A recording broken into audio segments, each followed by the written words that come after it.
Hello everyone, my name is Sweety Badhalia and welcome to SV Academy classes। तो आज के इस video lecture में हम लोग कंटिन्यू करेंगे सरफेस केमिस्ट्री के ही पोर्शन को।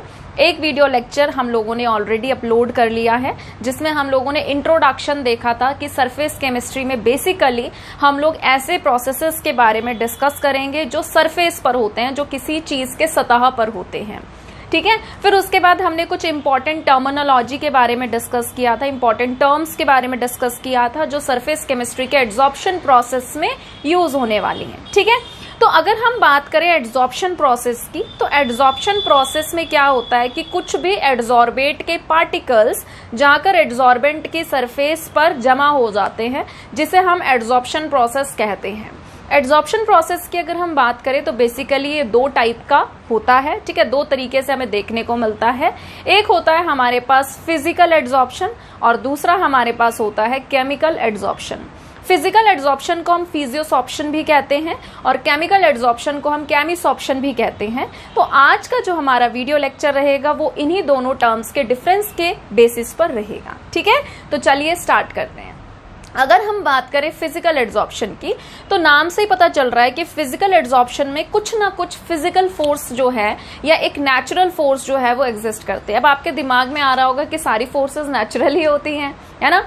बट अगर हम बात करें वेंडर वॉल फोर्सेस की, तो वेंडर वॉल फोर्सेस उन टाइप की फोर्सेस में से आता है जो हर कोई सब्सटेंस या हर कोई चीज अपने साथ पोजेस करता है और शो करता है। हम किसी भी चीज की बात कर ले इस यूनिवर्स में, कोई भी सब्सटेंस हो, whether it is in solid state, liquid state और गैसियस स्टेट, ठीक है, कुछ भी हो सॉलिड में, कुछ भी हो लिक्विड में, कुछ भी हो गैस में, सारे के सारे वेंडर वॉल फोर्सेस एग्जिबिट करते हैं। तो इसका मतलब क्या है, अगर हर चीज वेंडर वॉल फोर्स शो करके करता है या लेकर बैठा है, तो हर चीज फिजिकल एड्सॉर्प्शन तो शो कर ही सकती है। समझ में आया। अगर हम बात करें केमिकल एड्सॉर्प्शन की, तो नाम में ही शब्द आ रहा है केमिकल। इट मींस यहाँ पर वेंडर वॉल फोर्स के साथ साथ एक केमिकल बॉन्ड भी बनता है। अब वो हमारे सेंटर ऑफ अट्रैक्शन का पार्ट नहीं है कि वो केमिकल बॉन्ड में कोवेलेंट बॉन्ड बन रहा है कि आयनिक बॉन्ड बन रहा है, बट हाँ, कोई ना कोई केमिकल बॉन्ड जो है केमिकल एड्सॉर्प्शन में बनता है। ठीक है, तो देखिए सबसे पहला डिफरेंस क्या है। फिजिकल एड्सॉर्प्शन में it arises because of van der Waals forces. Physical adsorption तब होता है जब van der Waal forces role play करती है। ये सबसे वीक फोर्सेस में से एक है जो हर किसी चीज के अंदर एग्जिबिट करती ही करती है। ठीक है, फिर उसके बाद अगर हम बात करें केमिकल एड्सॉर्प्शन की, तो it is caused by chemical bond formation. तो केमिकल एड्सॉर्प्शन तब होता है जब कोई ना कोई केमिकल बॉन्ड बनता है। अब अगर हम बात करें सेकेंड पॉइंट की, तो सेकेंड पॉइंट आता है स्पेसिफिसिटी के ऊपर, मतलब कि स्पेसिफिक के ऊपर। स्पेसिफिक का मतलब क्या होता है, मतलब पर्टिकुलर, किसी चीज से रिलेटेड की पर्टिकुलर, हाँ ये काम करेगा तो यही करेगा। जैसे कि फॉर एग्जांपल एसबी एकेडमी में वीडियो अपलोड करने हैं, तो वो स्पेसिफिक है कि हाँ स्वीटी मैम अपलोड करेंगी। ठीक है, समझ में आया। तो स्पेसिफिसिटी का मतलब क्या होता है कि हाँ एक स्पेसिफिक पर्सन ही उस काम को करने वाला है। तो अगर हम बात करें फिजिकल एड्सॉर्प्शन की, तो फिजिकल एड्सॉर्प्शन का वजूद क्या है, कौन है जो फिजिकल एड्सॉर्प्शन शो कर सकता है। हर चीज जिसके अंदर वेंडर वॉल फोर्सेस लाई करती हैं, हर चीज फिजिकल एड्सॉर्प्शन शो कर सकता है। तो इसका मतलब क्या है कि फिजिकल एड्सॉर्प्शन नॉन स्पेसिफिक हुआ। स्पेसिफिक का मतलब होता है कि कोई पर्टिकुलर चीज शो करें। अब वेंडर वॉल तो हर कोई लेके बैठा है, तो हर कोई फिजिकल एड्सॉर्प्शन शो कर सकता है। तो इसीलिए अगर हम बात करें फिजिकल एड्सॉर्प्शन की, तो ये कैसा होता है, नॉन स्पेसिफिक, ये पर्टिकुलर नहीं है, क्योंकि हर चीज फिजिकल एड्सॉर्प्शन शो कर सकती है अगर उसके अंदर वेंडर वॉल फोर्सेस हैं। तो अगर हम बात करें केमिकल एड्सॉर्प्शन की, तो केमिकल एड्सॉर्प्शन हाईली स्पेसिफिक होता है। क्यों? क्योंकि यहां पर ये चीज फिक्स है कि केमिकल बॉन्ड बनेगा। ठीक है, अब ये हम जनरल बात कर रहे हैं, अभी हमें नहीं पता कि हम केमिकल बॉन्ड किसके बीच में बनवाना चाह रहे हैं। तो केमिकल बॉन्ड आपका कोवेलेंट भी हो सकता है, ठीक है, केमिकल बॉन्ड आपका आयनिक भी हो सकता है। ज्यादातर वैसे आपको कोवेलेंट ही देखने को मिलता है। ठीक है, तो अब कोवेलेंट बॉन्ड जो है वो फिक्स है कि भाई हाँ इसके और इसके बीच में ही बनेगा। आप कोई दो पर्टिकुलर चीजें लोगे और अगर वो चीजें उनके ऑर्बिटल ओवरलैप कर सकते हैं, वो आपस में कंबाइन होने की क्षमता रखते हैं, तभी वो केमिकल बॉन्ड बनाएंगे। अगर वो आपस में जुड़ना ही नहीं चाहते या उनका स्वभाव ही नहीं है आपस में जुड़ के केमिकल बॉन्ड बनाने का, तो आप वहां पर केमिकल एड्सॉर्प्शन नहीं करवा सकते। समझ में आया। तो केमिकल एड्सॉर्प्शन पर्टिकुलर होता है, स्पेसिफिक है कि हाँ इनके बीच में होगा, इनके बीच में नहीं होगा। ठीक है। तो केमिकल एड्सॉर्प्शन की अगर हम बात करें तो it is highly specific in nature. Third point आता है हमारा रिवर्सिबिलिटी और नॉन रिवर्सिबिलिटी के बेसिस पर। रिवर्सिबल का मतलब क्या होता है, रिएक्टेंट ने रिएक्ट करके प्रोडक्ट दिया, प्रोडक्ट वापस रिएक्टेंट दे रहे हैं। तो यहाँ पर अगर हम फिजिकल एड्सॉर्प्शन की बात करें तो फिजिकल एड्सॉर्प्शन में क्या है कि मान लो मैंने कोई सॉलिड लिया, ठीक है, और ये सॉलिड मेरा क्या है, दिस इज माई एड्सॉर्बेंट, ठीक है। मैंने कोई मेटल ले लिया और मेटल के सरफेस पे गैस के पार्टिकल आकर चिपक गए, तो यहाँ पे कौन सा प्रोसेस हो गया, यहाँ पे हो गया एड्सॉर्प्शन। अब मैंने कुछ भी कर दिया, मैंने भाई टेम्परेचर दे दिया या मैंने प्रेशर में कुछ चेंज करके मैं ले आई, तो ये पार्टिकल्स क्या हैं, ये पार्टिकल्स यहाँ से जगह को छोड़कर वापस एटमॉस्फेयर में जा सकते हैं या कंटेनर के एनवायरनमेंट में जा सकते हैं। तो पहले एड्सॉर्प्शन हुआ और मैंने कुछ टेम्परेचर या प्रेशर में चेंज लाकर उसको डिसॉर्प्शन में चेंज कर दिया।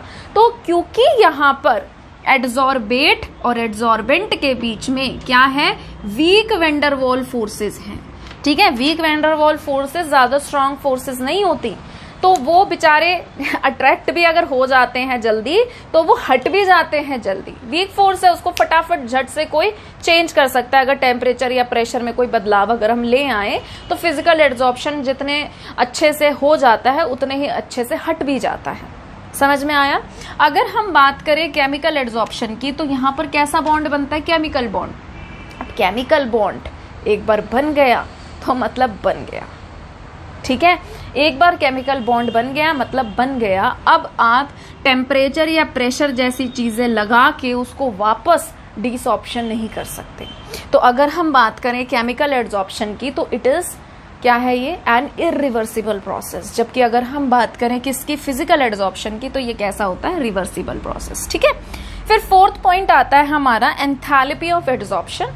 तो उस पे जाने से पहले हम लोग थोड़ा सा ये समझेंगे कि एंथैल्पी ऑफ एड्सॉर्प्शन कहते किसको हैं या हीट ऑफ एड्सॉर्प्शन कहते किसको हैं। इसका दूसरा नाम क्या होता है, हीट ऑफ एब्जॉर्प्शन, ठीक है। तो पहले इसको ऐसे समझो, ए है रिएक्टेंट, बी है एक दूसरा रिएक्टेंट, और ये रिएक्ट करके बना रहे हैं ए बी। ये रिएक्ट करके क्या बना रहे हैं, ए बी। ये रिएक्टेंट है और ये अपनी जिस फॉर्म में पड़ा हुआ है समझो कि ये स्टेबल है। अगर ए अपनी फॉर्म में स्टेबल है, इसको A2B2 कर देते हैं और यहाँ पे 2AB। अगर A2 अपनी फॉर्म में स्टेबल है और B2 अपनी फॉर्म में स्टेबल है तो उनको क्या ऐसा दुख मिल रहा है जो वो रिएक्ट करके AB बनाएंगे, बताइए। अगर मैं मेरे पास कोई चीज है और मैं उसमें खुश हूं, मान लीजिए मेरे पास 100 रुपए हैं, पर मेरे पास पैसे तो है ना, तो मैं तो नहीं जाऊंगी कुछ काम करने या कुछ भी करने अगर मेरे पास 100 रुपए हैं तो। बट अगर मुझे कहीं से ऐसी अपॉर्चुनिटी मिले या दिखाई दे कि मैं उस 100 रुपए से कुछ काम करके 500 रुपए कर सकती हूँ, या मैं उस 100 रुपए से 1000 रुपए बना सकती हूँ, या मैं कुछ ऐसी फॉर्म या कुछ ऐसा काम कर सकती हूँ जिससे मेरे पास 100 रुपए की बजाय 10,000, लाख या करोड़ रुपए हो जाए, तो डेफिनेटली मेरा अटेंशन वहां पे जाएगा कि अच्छा ऐसा कुछ ना कुछ तो जरूर है जिससे पैसा कमाया जा सकता है ना। इन द सेम वे अगर हम बात करते हैं चीजों के बारे में, ठीक है, केमिकली किसी भी हम कंपाउंड के या रिएक्टेंट के बारे में बात कर रहे हैं, सब्सटेंस के बारे में बात कर रहे हैं, उनको क्या चाहिए, उनको एक्चुअल में क्या चाहिए, उन्हें एक्चुअल में चाहिए होती है स्टेबिलिटी। दे वांट स्टेबिलिटी, और स्टेबिलिटी तब आती है जब उनकी एनर्जी खुद क्या हो जाती है, कम। ए और बी जनरली मैं बात करी, देखिए chemistry is full of exceptions, ठीक है, chemistry is full of situations बदलती हैं, सर्कमस्टांसेस बदलते हैं, तो हमारे अलग अलग कॉन्सेप्ट्स भी बदल जाते हैं। बट मैं एक सिंपल वे में, जनरल वे में बात कर रही हूँ, नॉर्मल वे में, ठीक है। तो अब देखिए क्या है कि A2 और B2 अगर स्टेबल हैं तो ये आपस में रिएक्ट करके AB में तभी चेंज होना चाहेंगे जब ये वाली फॉर्म ज्यादा स्टेबल होगी इनकी इस फॉर्म से, ठीक है। तो अब मान लीजिए इसकी, इन दोनों की एनर्जी थी 10 किलो जूल पर मोल, और इन्होंने कंबाइन करके अपने आप को, जब ये आपस में जुड़े, इन्होंने बनाया 6 जूल अपनी एनर्जी कर ली। ज्यादा स्टेबल हो गए, ज्यादा स्टेबल हुए तो खुद की एनर्जी कम कर ली। तो जो 4 का डिफरेंस आया वो 4 जो है ये क्या करेंगे, बाहर निकालेंगे हीट की फॉर्म में, ठीक है। तो अब देखिए क्या है, मैं तो आपको रिएक्टेंट के फॉर्म्स में समझा रही थी। अब मान लीजिए आपके पास कोई एड्सॉर्बेंट है, इसकी खुद की कुछ एनर्जी है, ये मैं आपको मैकेनिज्म ऑफ एड्सॉर्प्शन में समझाऊंगी अच्छे से, ठीक है। तो यहाँ के पार्टिकल जो फोर्स एक्सपीरियंस कर रहे होते हैं, इसके सरफेस वाले नहीं कर रहे होते हैं वैसा फोर्स जैसे अंदर वाले फोर्स फील कर रहे हैं, ठीक है। इन पे बेचारों पे नेट इनवर्ड कुछ लग रहा होता है, फोर्स ऑफ अट्रैक्शन। तो ये चाह रहे हैं स्टेबल होना, तो ये अपने सरफेस पे पार्टिकल को एड्सॉर्ब कर रहे होते हैं। मैं इसको बाद में आपको अच्छे से समझाऊंगी जब ये टॉपिक आएगा, अभी तो मैं आपको ऊपर ऊपर से बता रही हूँ, ठीक है। तो एड्सॉर्बेट जब आए और इसके सतह पर चिपक गए, तो जो सरफेस पे मॉलिक्यूल हैं, पार्टिकल हैं, एटम है, कुछ भी जो हैं, उनको स्टेबिलिटी मिल जाती है। और जब उनको स्टेबिलिटी मिल रही है, अब एड्सॉर्बेट आके एड्सॉर्बेंट पे चिपका ना, तो कौन सा प्रोसेस हुआ? एड्सॉर्प्शन। तो एड्सॉर्प्शन प्रोसेस जब होता है तो ये जो सरफेस के पार्टिकल्स हैं इनको स्टेबिलिटी मिलती है, और जब इन्हें स्टेबिलिटी मिलती है तो ये खुद की एनर्जी क्या करते हैं? कम। तो जो एनर्जी कम कर रहे हैं एक्स्ट्रा वाली क्या करेंगे? बाहर निकाल के फेंकेंगे। तो उसे ही हम क्या कहते हैं? उसे ही हम कहते हैं एंथैल्पी ऑफ एड्सॉर्प्शन या फिर हीट ऑफ एड्सॉर्प्शन। क्लियर है? एनर्जी रिलीज करेंगे in the form of heat, ठीक है। तो यहाँ पे देखिए मैंने डेफिनेशन क्या लिखा है, the enthalpy change when 1 mole of adsorbate, ठीक है। कोई भी एंथैल्पी में चेंज आ रहा है, एनर्जी में चेंज आ रहा है जब कोई 1 मोल एड्सॉर्बेट एड्सॉर्ब हो रहा है at the surface of adsorbent, adsorbent के सरफेस पर। क्लियर है? ठीक है। तो अब आते हैं, इस कंसेप्ट को हम लिंक करेंगे फिजिकल और केमिकल एड्सॉर्प्शन से। तो हम लोगों ने क्या पढ़ा? हम लोगों ने ये पढ़ा कि फिजिकल एड्सॉर्प्शन में, छोड़ दो इस पॉइंट को, फिजिकल एड्सॉर्प्शन में weak van der Waals forces होती हैं। अब जब फोर्सेस ही वीक हैं, मान लो ये मेरा एड्सॉर्बेंट है, ये मेरा एड्सॉर्बेट है, अब ये जब आपस में जुड़ रहे हैं तो इनके बीच में अगर फोर्स ही वीक है तो क्या ही स्टेबिलिटी दे देगा वो? ऐसा नहीं है कि देगा नहीं, देगा, पर कितनी दे देगा? ज्यादा तो नहीं देगा। तो ज्यादा स्टेबिलिटी नहीं आएगी तो ये खुद की एनर्जी भी एड्सॉर्बेंट उतनी तो कम नहीं कर पाएगा, तो ज्यादा एनर्जी भी रिलीज नहीं करेगा। ज्यादा स्टेबल नहीं हुआ क्योंकि वीक फोर्स है, तो ज्यादा एनर्जी भी नहीं रिलीज हुई। तो अगर हम बात करें एंथैल्पी ऑफ एड्सॉर्प्शन की फिजिकल में, फिजिकल प्रोसेस में, तो वो क्या होती है? लो। और कितनी होती है ये? 20 to 40 किलो जूल पर मोल, ठीक है। अलग अलग बुक में आपको अलग अलग रीडिंग्स, वैल्यूज देखने को मिलेगी, बट आपको पैनिक होने की जरूरत नहीं है। आप एक ब्रॉडली वेरिएशन याद रखो, हाँ भाई यहाँ से यहाँ तक का होता है, कोई गलत नहीं करेगा उसको, ठीक है। फिर आते हैं हम अपने केमिकल एड्सॉर्प्शन में। केमिकल एड्सॉर्प्शन में कैसा बॉन्ड बनता है? केमिकल। अब या तो वो कोवेलेंट बन रहा है या आयनिक बन रहा है, कुछ भी बन रहा हो, वैन डर वाल्स से तो स्ट्रॉन्ग ही होगा, इतना तो केमिकल बॉन्ड इज्जत रख लेता है अपनी, ठीक है। तो फिजिकल एड्सॉर्प्शन में वैन डर वाल वीक फोर्स है, जबकि केमिकल एड्सॉर्प्शन में केमिकल बॉन्ड बन रहा है और वो स्टेबिलिटी दे रहा है। वो क्या कर रहा है? एड्सॉर्बेट और एड्सॉर्बेंट के बीच में स्ट्रॉन्ग बॉन्ड बनवा रहा है। अब स्ट्रॉन्ग बॉन्ड बनाएगा तो स्ट्रॉन्ग स्टेबिलिटी देगा, और खुद की एनर्जी ये क्या कर लेगा? उतनी ही कम, जितना ज़्यादा स्टेबल होगा तो उतनी एनर्जी ह्यूज अमाउंट में बाहर निकालेगा, और जितनी एनर्जी बाहर निकालेगा खुद की तो उतनी कम कर रहा है ना। बाहर जितनी ज़्यादा निकाली तो आपको एड्सॉर्प्शन के एंथैल्पी की वैल्यू जो है वो हाई देखने को मिलती है, और कितनी है वो? 80 to 240 किलो जूल पर मोल। ये बात तो आप वैसे भी याद रखो, क्या कि केमिकल बॉन्ड जो है वो स्ट्रॉन्ग बॉन्ड होते हैं, ठीक है। केमिस्ट्री में है ही क्या? Chemistry is all about chemical bond, यानी कि फोर्स ऑफ अट्रैक्शन। तो अब यहाँ पे केमिकल बॉन्ड का मतलब ये नहीं है कि बॉन्ड यहाँ पे कोई डंडा है, नहीं। बॉन्ड, अब प्रॉब्लम क्या है कि देखो हम अपनी नेक्ड आई से तो देख नहीं सकते, हमें कोई बॉन्ड डंडा तो दिखता नहीं है, हमें कोई फोर्स भी नहीं दिखता, तो हम उस फोर्स ऑफ अट्रैक्शन को रिप्रेजेंट करने के लिए, अपनी सिंप्लिसिटी के लिए एक लाइन से दिखाने की कोशिश करते हैं, बट एक्चुअल में थोड़ी ना वहां पे कोई बॉन्ड होता है, फोर्स ऑफ अट्रैक्शन है। तो कहने का मतलब क्या है कि केमिकल एड्सॉर्प्शन में जो फोर्स ऑफ अट्रैक्शन है एड्सॉर्बेट और एड्सॉर्बेंट के बीच में, वो काफी कई गुना स्ट्रांग होता है किसके कंपैरेटिवली? फिजिकल वाले के, यानी कि वैन डर वाल, वीक वैन डर वाल फोर्सेस के कंपैरेटिवली, ठीक है। आई होप आपको समझ आया होगा। वीडियो को पॉज करके इसे नोट करिए प्लीज।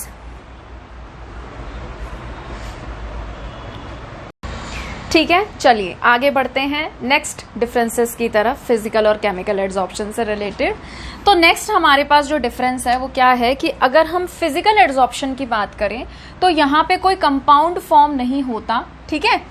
जैसे कि अगर हम बात करें एड्सॉर्बेंट की, तो ये कोई एड्सॉर्बेंट है, ठीक है, कोई मान लो मेटल है सपोज, और उसके सरफेस पर गैस आकर चिपक गई, ठीक है, एड्सॉर्बेट आकर चिपक गया, एड्सॉर्ब हो गया, तो तो जब फिजिकल एड्सॉर्प्शन होता है तो यहाँ पर अब ये देखो कोई केमिकली रिएक्ट तो कर नहीं रहे, इनके बीच में एक वीक वैंडरवॉल फोर्स था, उस फोर्स की वजह से ये आकर्षित हो गए एक दूसरे की तरफ, बट इन्होंने केमिकली रिएक्ट नहीं किया, ठीक है, बस फिजिकली क्या हुए हैं, अट्रैक्ट हुए हैं। तो यहाँ पर कोई सरफेस पर केमिकल कंपाउंड फॉर्म नहीं होता, ये रिएक्ट करके कुछ और नहीं बना रहे हैं, ठीक है, कि रिएक्ट करा और कुछ और ही बन गया, ऐसा नहीं है।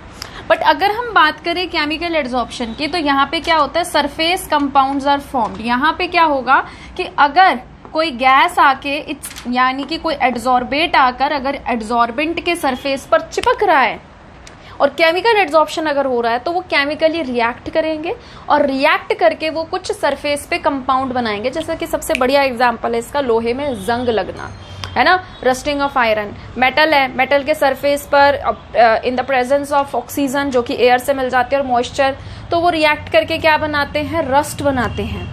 तो वो रस्ट जो है वो सरफेस पे ही बन गया। अब तुम वापस रस्ट को रिवर्सिबल कर सकते हो, तुम वापस उस जो लोहे में जंग लग गया है, क्या तुम उससे वापस से उसको प्योर लोहा कर दोगे और ऑक्सीजन को कहोगे जाओ भाग जाओ एटमॉस्फेयर में और मॉइस्चर को कहो जाओ तुम भी भाग जाओ, तो ऐसा नहीं होता। इसीलिए क्योंकि यहाँ पे सरफेस पे कंपाउंड बन जाते हैं, केमिकल एड्सॉर्प्शन जो है वो इरिवर्सिबल प्रोसेस होता है, जबकि फिजिकल एड्सॉर्प्शन वो केमिकली रिएक्ट नहीं कर रहा, कोई कंपाउंड नहीं बना रहा, इसीलिए यहाँ पर ये प्रोसेस जो है वो रिवर्सिबल प्रोसेस होता है। क्लियर है? आगे बढ़ते हैं। It forms multi molecular layer. अब देखो फिजिकल एड्सॉर्प्शन का आधार क्या है, किस बेसिस पर फिजिकल एड्सॉर्प्शन हो रहा है, ये बेसिस पे हो रहा है, किस बेसिस पे, on the basis of Van der Waals force. तो वेंडरवॉल फोर्स तो लगभग सभी के अंदर है भाई, गैस में कम है, लिक्विड में थोड़ी ज्यादा है, सॉलिड में थोड़ी और ज्यादा है, बट है तो सभी के पास ना। अब वो तो भाई उनका अपनी बात हो गई, अपनी घर की बात हो गई कि भाई वो किस फॉर्म में रह रहे हैं और कितना कम कितना ज्यादा वेंडरवॉल लेकर बैठे हैं, वो अलग बात है। वेंडरवॉल इंटरेक्शन एक कार्बन वाले कंपाउंड में भी होता है, 10 वाले में भी होता है, 100 वाले में भी होता है, बट क्योंकि 100 वाले में ज्यादा इलेक्ट्रॉन्स हैं, वहां पे मास ज्यादा है, तो वहां पे ज्यादा पाया जाएगा। जिसपे एक कार्बन है उन वाले कंपाउंड में कम पाया जाएगा, बट रहेगा सभी में। तो अब अगर सभी में है तो आप सिंपल सी बात है, देखो एड्सॉर्बेंट था, उसके सरफेस पे एड्सॉर्बेट आके चिपक गया। अब ये क्या करेगा, ये अपने सरफेस पर, इसके पास भी तो वेंडरवॉल फोर्स ऑफ अट्रैक्शन है, ये सरफेस पर एक और लेयर को अट्रैक्ट कर लेगा, ठीक है, फिर एक और लेयर को अट्रैक्ट कर लेगा, क्योंकि वेंडरवॉल तो सभी के बीच में होता है, हर कोई वेंडरवॉल लेकर बैठा है। तो इसीलिए जब हम फिजिकल एड्सॉर्प्शन की बात करते हैं तो फिजिकल एड्सॉर्प्शन मल्टी लेयर्स बनाता है, ठीक है, लेयर के ऊपर लेयर, लेयर के ऊपर लेयर, तो ये मल्टी मॉलिक्यूलर लेयर फॉर्म करता है। अब आते हैं केमिकल एड्सॉर्प्शन में। केमिकल एड्सॉर्प्शन में एक बात तय है, और वो बात क्या है कि एड्सॉर्बेंट और एड्सॉर्बेट इनके बीच में केमिकल बॉन्ड फॉर्म हो जाता है भाई, और केमिकल बॉन्ड फॉर्म होकर ये कुछ सरफेस पे कंपाउंड बना रहे हैं, ठीक है, समझ में आया? तो तुम्हें किसी एंगल से लग रहा है कि ये एक और लेयर अपने ऊपर ले सकता है। मान लो ये देखो, ये तो एक लेयर हो गई जो इसके सरफेस पर आकर चिपक गए पार्टिकल। अब अगर दूसरी लेयर मान लो आ भी जाए तो क्या तुम्हें दिख रहा है वो दूसरी लेयर जो है वो इसके सरफेस पर एड्सॉर्बेंट के सरफेस पे डायरेक्ट कांटेक्ट कर पा रही है? डायरेक्ट कांटेक्ट तो नहीं कर पा रही, क्योंकि डायरेक्ट कांटेक्ट तो कर लिया ना पहली लेयर ने। तो ये मल्टी लेयर नहीं बनाता, ये सिंगल लेयर बनाता है, यूनिमॉलिक्यूलर लेयर, ठीक है। उसके बाद आते हैं 7th और 8th पॉइंट ना, मैं अभी आपको समझाऊंगी तो मुझे थोड़ा सा मिटाना पड़ेगा। 7th और 8th को अभी होल्ड पर रखते हैं, उससे पहले हम बाकी के नीचे वाले समझ लेते हैं, फिर मैं इसको रब कर दूंगी, है ना, फिर मेरे को थोड़ी जगह मिल जाएगी तो मैं आपको डायग्राम से समझाऊंगी। तो 7th और 8th को भी छोड़ दो। The amount of gas adsorbed is related to the ease of liquefaction of the gases. अब आपको पता है कि जो गैस है ना वो गैस लिक्विफाई हो सकती है। गैसेस को हम 11th में पढ़ते हैं ना, स्टेट्स ऑफ मैटर में, हम गैसेस को लिक्विफाई कर सकते हैं अगर हम टेम्परेचर पे और प्रेशर में कुछ चेंज लेकर आए तो। और आपको पता है अगर गैस और लिक्विड इन दोनों में अगर कंपैरिजन करें तो वेंडरवॉल जो है वो लिक्विड के अंदर ज्यादा पाया जाता है, सॉलिड के अंदर सबसे ज्यादा वेंडरवॉल फोर्स होता है, फिर लिक्विड में, और सबसे कम होता है गैस में। तो कोई ऐसी गैस है अगर वो लिक्विफाई हो सकती है, लिक्विफाई हो जाएगी तो उसमें क्या आ गया, स्ट्रॉन्गर वेंडरवॉल अट्रैक्शन आ गया एज कम्पेयर टू गैसेस, तो वो जल्दी क्या हो जाएंगी, एड्जॉर्ब हो जाएंगी।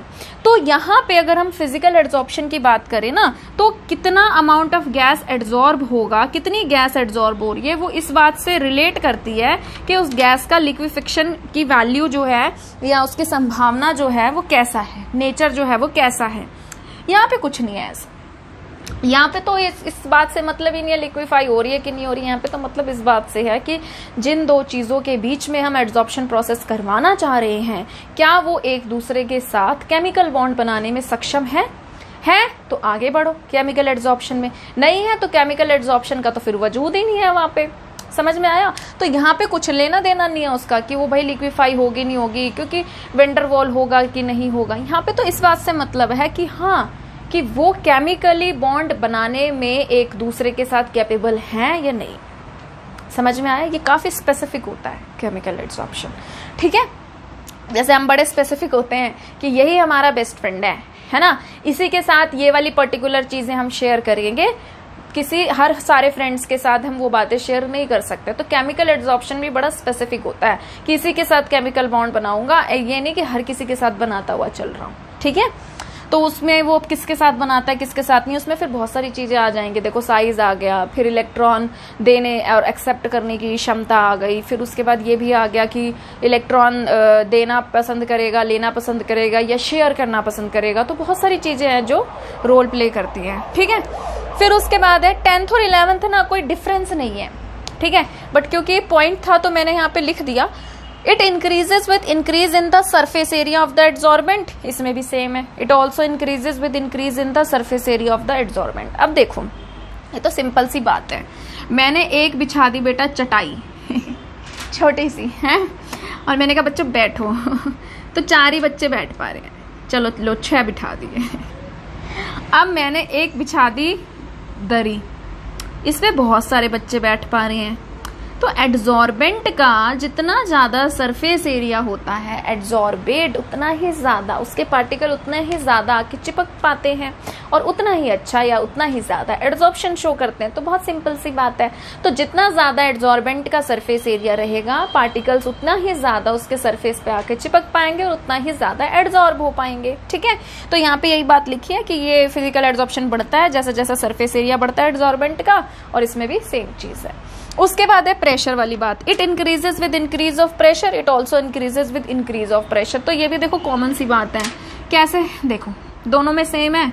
तो एक एग्जांपल से समझ लेते हैं, हाइपोथेटिकली है, जैसे मान लो एक कंटेनर था और इस कंटेनर के अंदर गैस भरी पड़ी थी, बहुत सारी ऐसे धुचुक करके। अब मैंने क्या किया, इसके अंदर एक मैंने एड्जॉर्बेंट का टुकड़ा भी रख रखा था, ठीक है, और इसके ऊपर लगा रखा भाई मूविंग पिस्टन। ये पिस्टन मूव कर सकता है, बट अभी मैंने कांस्टेंट पे देखा तो इतनी वॉल्यूम थी, पार्टिकल आराम से घूम रहे हैं इधर उधर मजे से हैं और जैसे जैसे वो एड्जॉर्बेंट के सरफेस पे कांटेक्ट में आ रहे हैं, ठीक है, अट्रैक्शन को फील कर रहे हैं, उसके सरफेस पर आकर चिपक रहे हैं अपनी स्पीड से, मजे में घूम रहे हैं, टकरा रहे हैं, फोर्स ऑफ अट्रैक्शन फील कर रहे हैं, जाके चिपक रहे हैं अपनी स्पीड की, अब स्पीड में कहते हैं ना अपनी धुन में एड्जॉर्ब हो रहे होते हैं। बट अब मैंने क्या किया, मैंने यहां से लगाया प्रेशर, और जब मैंने प्रेशर लगाया, दबाव क्रिएट किया, तो ये पिस्टन मूव होकर आ गया यहाँ पर। अब जो पार्टिकल इतने स्पेस में घूम रहे थे उन बेचारों के पास इतना ही स्पेस है, अगर स्पेस कम हो गया है तो पार्टिकल पास पास आ जाएंगे, ज्यादा पास पास आ जाएंगे। अगर स्पेस कम है, पास पास आ गए, तो वेंडरवॉल फोर्स को वो ज्यादा एक्सपीरियंस कर पाएंगे और उस वजह से एड्जॉर्प्शन प्रोसेस जो है वो उसमें बढ़ोतरी, उसमें इंक्रीमेंट होता हुआ हमें दिखाई देगा। हालांकि ऐसा भी हो सकता है कि 19 से 20 पे पहुंचाओ या 20 से 21 पे पहुंचाओ, बट आपको देखने को मिलेगा क्योंकि वो अदर फैक्टर्स पे भी डिपेंड करता है। बट अगर हम प्रेशर बढ़ा रहे हैं और हम उसको स्पेस कम दे रहे हैं, तो पार्टिकल के पास कम जगह है ना घूमने के लिए, कम जगह है, जल्दी जल्दी एक दूसरे से टकराएंगे, पास पास रहेंगे, एक दूसरे का अट्रैक्शन भी फील करेंगे, तो एक अट्रैक्ट होते होते एड्जॉर्प्शन में बढ़ोतरी करेंगे, बढ़ता हुआ हमें दिखाई देगा, ठीक है। तो ये वाली बात इस पे और इस पे दोनों पे वैलिड होती है। अब आप वीडियो को पॉज करके ना इसको नोट कर लो, क्योंकि मैं नीचे से 2 पॉइंट मिटा रही हूँ, ठीक है। चलो क्योंकि अब मुझे आपको 7th और 8th पॉइंट समझाना है ना। चलो इसको समझते हैं। अब देखो सबसे पहले ना, अगर आपने केमिकल काइनेटिक्स चैप्टर अगर पढ़ा है ना, तो आपको ये समझना बड़ा ही आसान रहेगा। आपको चुटकियों में ये बात समझ आ जाएगी, और नहीं पढ़ा है तो भी समझ में आ जाएगा। दिक्कत वाली तो कोई बात ही नहीं है ना, सब अपना है। चलो बढ़ते हैं हम आगे। अब देखो फिजिकल एड्सॉर्प्शन की बात करते हैं।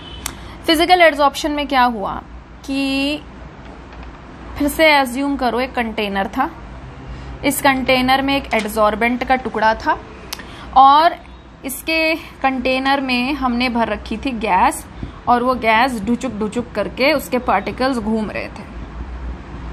ठीक है, अब मैंने क्या किया, मैंने ना टेम्परेचर कर दिया कम, मैंने टेम्परेचर गिरा दिया।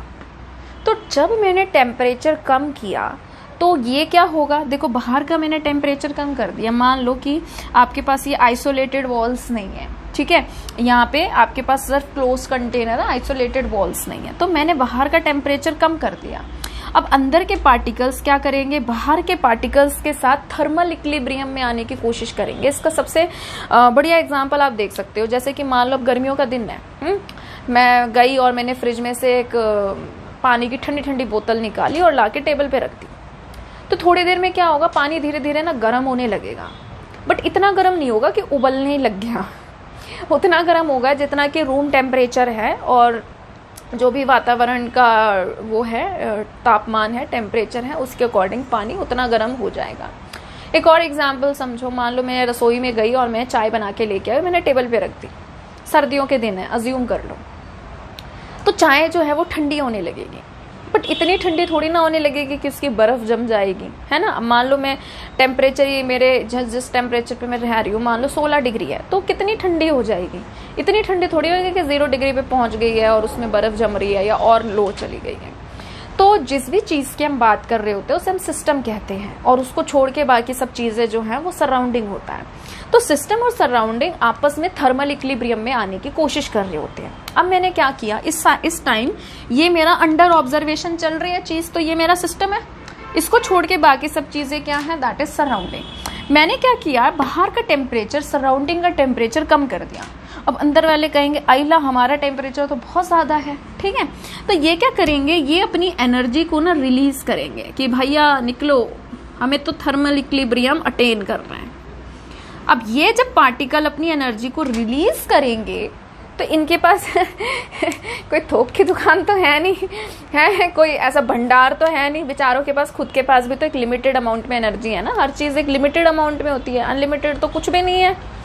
समझ में आया, हर किसी के पास एक लिमिटेड अमाउंट में पैसा होता है, अगर हम पैसे के रिस्पेक्ट में समझे, चाहे कितने अमीर से अमीर क्यों ना हो, बट उसके पास भी एक लिमिटेड अमाउंट में पैसा होता है। ये थोड़ी कि उसके पास अनलिमिटेड पैसा है, कुछ लिमिटेड तो होता है। मान लो किसी के पास 500 करोड़ है, तो 500 करोड़ भी तक लिमिट है ना, ये थोड़ी है कि अनलिमिटेड पैसा है।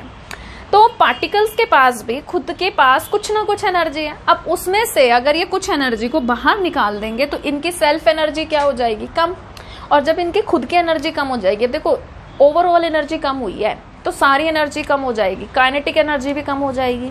अब अगर काइनेटिक एनर्जी कम हुई, इनका मोशन कम हुआ, तो ये एक दूसरे से क्या होने लगेंगे, अट्रैक्ट।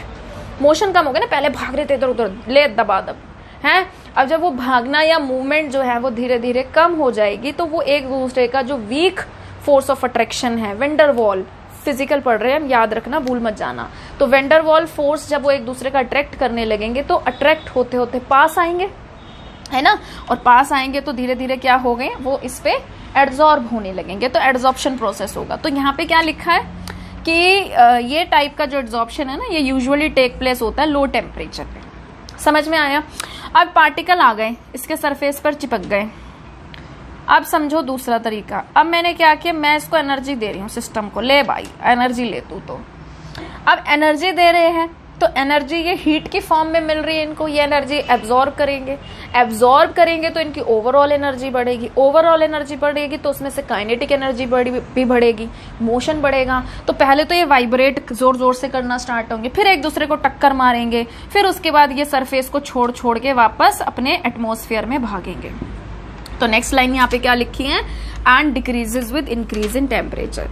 तो सिंपल सी बात है, आगे तो आसान सी बात मैंने बोली है कि भाई टेम्परेचर अगर कम कर दोगे पार्टिकल्स अट्रैक्ट होंगे, एड्सॉर्प्शन, फिजिकल एड्सॉर्प्शन बढ़ता है। टेम्परेचर दे दोगे, एनर्जी एब्जॉर्ब करेंगे, काइनेटिक एनर्जी बढ़ाएंगे, मोशन बढ़ेगा, सरफेस को छोड़ के भागेंगे, एड्सॉर्प्शन प्रोसेस कम हो जाएगा, ये डिक्रीज करेगा। एज सिंपल एज दैट, ठीक है। उसके बाद हम बढ़ते हैं इस पर, केमिकल एड्सॉर्प्शन में। इसकी अलग ही कहानी है, ये अलग था, ये अलग है। अब ये आता है केमिकल काइनेटिक्स से, थोड़ा सा हम लिंक करेंगे। केमिकल काइनेटिक्स में मैंने आपको एक चीज पढ़ाई हुई है कि देखो कोई रिएक्टेंट है, H2 है और I2 है, ये रिएक्ट करके बनाना चाह रहे हैं HI, एक्सोथर्मिक का ग्राफ बना रही हूं मैं। H2 अपनी फॉर्म में स्टेबल है, हाइड्रोजन बॉन्ड को तोड़ने के लिए बहुत एनर्जी चाहिए होती है, H2 बॉन्ड ऐसे नहीं टूटता, ठीक है। अब H2 अपने आप में स्टेबल है, I2 अपने आप में स्टेबल है, सॉलिड फॉर्म में रहता है। इनको जब कोई दुख ही नहीं है तो क्यों अपना बॉन्ड तोड़ेंगे और HI बनाएंगे, सिंपल सी बात है। तो हमें क्या करना पड़ता है, ये मान लो हमारे रिएक्टेंट है, ये हमारे प्रोडक्ट हैं, ठीक है, रिएक्शन कोऑर्डिनेट्स, और यहाँ है एनर्जी। तो पहले हमें इनके बॉन्ड को तोड़ने के लिए ना एनर्जी देनी पड़ती है, ठीक है। और ये एक स्टेज से होके गुजरते हैं जिसे हम बोलते हैं ट्रांजिशन स्टेज, जिसमें ये एक्टिवेटेड कॉम्प्लेक्स बनाते हैं। तो उसमें क्या होता है, H के बीच का बॉन्ड टूट रहा है, I के बीच का बॉन्ड टूट रहा है, और HI के बीच का बॉन्ड जो है वो बन रहा है। ये दोनों आपस वाले अपने बॉन्ड तोड़ रहे हैं, H के साथ, I के साथ, और HI के बीच में बॉन्ड बन रहा है। जब बॉन्ड ब्रेकिंग और बॉन्ड मेकिंग दोनों एक साथ होती है, ऐसे स्टेज को हम ट्रांजिशन स्टेज कहते हैं, ठीक है। इस समय जो एनर्जी है वो काफी ह्यूज अमाउंट में चाहिए होती है, मतलब हाई एनर्जी चाहिए होती है, एक्टिवेटेड कॉम्प्लेक्स कहते हैं। फिर उसके बाद जब ये अपना बॉन्ड तोड़ लेंगे, ठीक है, और HI बनाएंगे तो स्टेबल कंपाउंड बनेगा, तो एकदम से एनर्जी में इनकी गिरावट आती है, ठीक है, और फिर ये एनर्जी को रिलीज करते हैं, एक्सोथर्मिक प्रोसेस शो करते हैं, वो बात की बात है। तो अब देखो रिएक्टेंट की इतनी एनर्जी थी, जब इन्होंने अपने बॉन्ड को तोड़ना चाहा तो इनको इतनी एनर्जी लगी, जिसको हम थ्रेशोल्ड भी कहते हैं। तो इस एनर्जी डिफरेंस को हम बोलते हैं एक्टिवेटेड या एक्टिवेशन एनर्जी, कि भाई इतनी एनर्जी इनको चाहिए होगी तभी अपना बॉन्ड तोड़ के नया बॉन्ड बना के और इस प्रोडक्ट को फॉर्म कर पाएंगे। समझ में आया? तो this type of adsorption first increases with increase of temperature. आप चाह रहे हो ना एड्सॉर्बेट और एड्सॉर्बेंट आपस में केमिकली रिएक्ट करें, केमिकल बॉन्ड बनाएं, तो ऑब्वियस सी बात है केमिकल बॉन्ड बनाने के लिए उनको केमिकली रिएक्ट करना पड़ेगा, और रिएक्ट करने के लिए पहले उनको अपनी स्टेबल फॉर्म से अनस्टेबल में चेंज होना पड़ेगा। सिंपल सी बात है। तो पहले इनको एनर्जी चाहिए होती है, ठीक है। तो this type of adsorption first increases with increase of temperature. This effect is called activated adsorption. इसको हम क्या कहते हैं? एक्टिवेटेड एड्सॉर्प्शन, कि हमने उसको एनर्जी दे के एक्टिवेट किया। अगर हमें एनर्जी ना दे तो H2 की फॉर्म में रहेगा, I2 की फॉर्म में रहेगा, कहेगा मैं पूरा तू पश्चिम, मुझे तेरे से कोई लेना देना नहीं है, ठीक है, नहीं होगा कोई एड्सॉर्प्शन। क्लियर है? तो इसको हम बोलते हैं एक्टिवेटेड एड्सॉर्प्शन। तो इसी से लिंक करके 7th पॉइंट लिखा है, इट रिक्वायर्स एक्टिवेशन एनर्जी, कि इनको एक्टिवेशन एनर्जी की जरूरत होती है। पहले एनर्जी एब्जॉर्ब करेंगे, जब इनकी एनर्जी की वैल्यू थ्रेशोल्ड के बराबर हो जाएगी कि हाँ मिनिमम इतने अमाउंट में तो एनर्जी चाहिए ही चाहिए हमें केमिकली रिएक्ट करने के लिए, तो ये रिएक्ट करेंगे और प्रोडक्ट को फॉर्म करेंगे, यानी कि एड्सॉर्प्शन प्रोसेस जो है वो इसमें कैरिड आउट हो पाएगा। जबकि इसमें बात करें तो it does not require any activation energy. कहेगा काहे की एक्टिवेशन एनर्जी, मैं कोई केमिकल बॉन्ड थोड़ी बना रहा हूं, मैं तो बस एक वीक वैन डर वाल फोर्स है, उसी से आकर्षित भी हो जाता हूं और उसी कुछ टेम्परेचर मिल जाता है तो मैं फिर अलग भी हो जाता हूं। मैं इस स्यापे में नहीं पड़ता कि मेरे को कोई केमिकल बॉन्ड बनाना है, ठीक है। तो यहाँ पे कोई एक्टिवेशन एनर्जी की रिक्वायरमेंट नहीं होती, जबकि यहाँ पे एक्टिवेशन एनर्जी की रिक्वायरमेंट होती है, ठीक है। तो आई होप आपको समझ में आया होगा। वीडियो को पॉज करके इसे नोट कर लीजिए प्लीज।